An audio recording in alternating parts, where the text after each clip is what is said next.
Negara daerah Binda Provinsi Aceh menggelar vaksinasi massal secara door-to-door di setiap titik sasaran. Salah satunya kegiatan vaksinasi dilakukan BIN berada di Kabupaten Aceh Jaya dengan melibatkan berbagai instansi yang ada di daerah ini. Kegiatan yang digelar BIN di Aceh Jaya dalam rangka membantu pemerintah dalam percepatan vaksinasi bagi masyarakat yang saat ini masih dalam kategori rendah.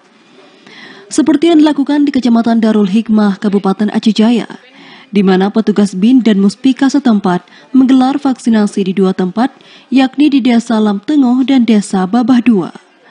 Aksi BIN ini mendapat sambutan baik dari pemerintah daerah maupun aparatur kampung dan masyarakat setempat.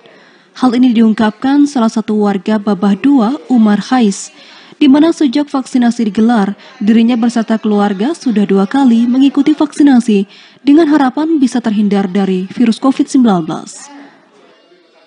Saya udah 2 kali. Ya, 2 kali. Ya, setelah 2 kali ini apakah ada merasakan efek, Pak? Nggak ada. Apa-apa. Sehat. Kan? Saya mohon pemerintah supaya masyarakat ini supaya semuanya mau divaksin. Insya Allah. Karena kesehatan. Vaksinasi yang digelar BIN ke kampung-kampung bukan hanya dilakukan bagi masyarakat umum, namun juga dilakukan bagi masyarakat lansia dan remaja atau pelajar. Untuk itu, BIN berharap adanya dorongan pihak Muspika dan pihak kampung kepada masyarakat untuk bisa mengikuti vaksinasi, sehingga target capaian vaksinasi secara nasional dapat tercapai